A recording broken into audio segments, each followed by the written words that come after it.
He was a man who could make or break a movie and helped put TIFF, Canada's film festival, on the map. Hollywood is mourning Roger Ebert. Before in human history to anything. The famed film critic died yesterday after a lengthy battle with cancer. Ebert spent 45 years writing movie reviews for the Chicago Sun-Times and gained fame on TV, talking film with Gene Siskel. As one of the first American critics to come to Toronto, he helped turn TIFF from a fledgling film fest into an international event. Cancer-related surgery in 2006 left him unable to speak, but he didn't stop working. Just days ago, Ebert seemed to say goodbye in his final blog post, writing, "On this day of reflection, I say again, thank you for going on this journey with me. I'll see you at the movies." Roger Ebert was 70.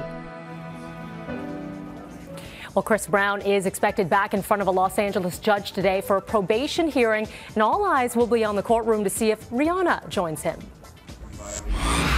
Riri was there back in February to support Brown, despite the fact that the hearing centers around the brutal beating she took from him in 2009. Today, his lawyers will try to prove that he did, in fact, complete 180 days of community service. The district attorney claims there's no evidence he did the time.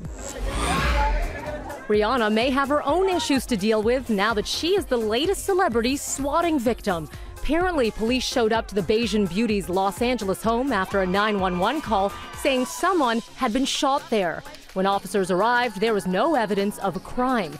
Rihanna joins Diddy, Justin Bieber, Tom Cruise, and others on the growing list of stars who've been pranked. From celeb swatting to star spotting, Beyonce and Jay-Z caused pandemonium in Cuba.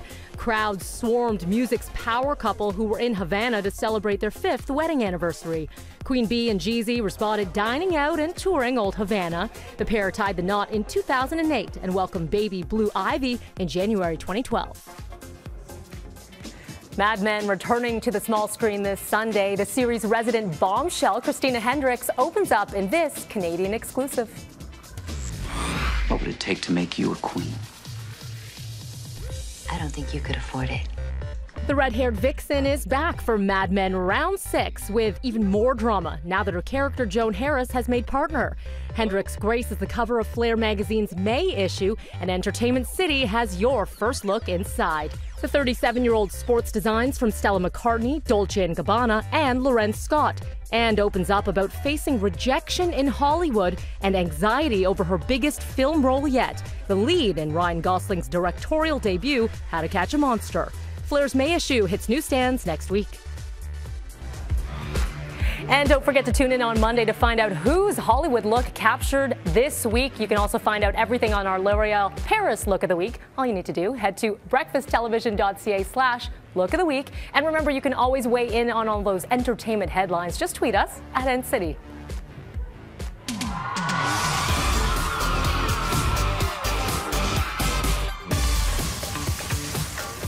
Dear at NCity, I love your look of today, Melanie Ng. Great stuff. First of all, how can Jay-Z and Beyonce even enjoy themselves? It was like a parade when they're trying to walk down. That's their vacation. You know what? They're so used to it that it's probably... I saw this one of the waitresses actually tweeted or wrote that she had no makeup on. She looked so natural. So they were in their state. But, you know... But even when they're eating, the staff's there's watching people you. watching you. Are you happy? Are you sad? Are you eating the food? Are you not? Did you pick on, Jay-Z's plate?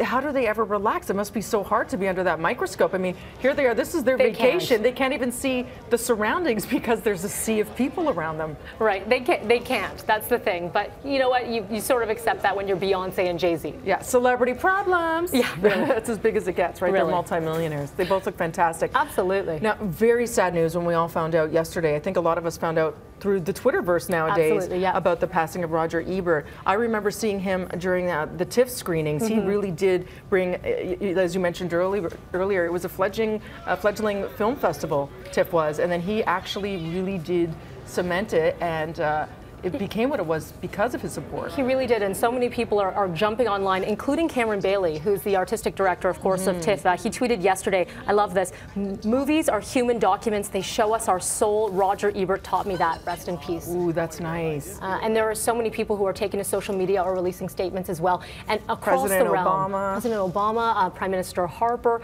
different stars, Steven Spielberg, and everyone is saying, you know, the same thing, that he is a legend, and no one would be able to replace him. He really did bring movies to life for people. He was not just a film critic. He became a star in his own right, in his delivery. He made it so accessible and digestible for the masses. I remember watching the show, even though I didn't watch the films, because I loved his take on it, the thumbs up and the thumbs down.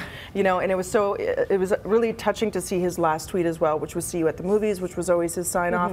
And I think he really was hoping to at least be around for a little while longer. So it was so shocking to hear that he had ended, you know, his battle with cancer. And his wife was so lovely. She would always attend the screenings with him. Did you meet her? I did. They were both very warm and welcoming, and he truly loved being at the movies. It wasn't just a job. You know, after watching 7 screenings a day sometimes, you'd think you'd get sick of it. He really had such passion for it, and it showed. I think you can really, you can see that passion. He did it for decades, right? And every time, you know that and a lot of people were even saying, like Steven Spielberg said things like, you know, he loved these movies, and he was always fair when he was able to say if he loved something or didn't like something, he had something to back it. He will be greatly missed. And now, you know, it's 2013 and everybody's their own film critic through uses like social blogs, Twitter, social media blogs rather. Everybody can be their own critic truly, and it gets out there to the masses, but nobody had garnered quite the respect or audience that he managed to do in his lifetime, because he was just so brilliant at it. So he will be greatly missed. Absolutely.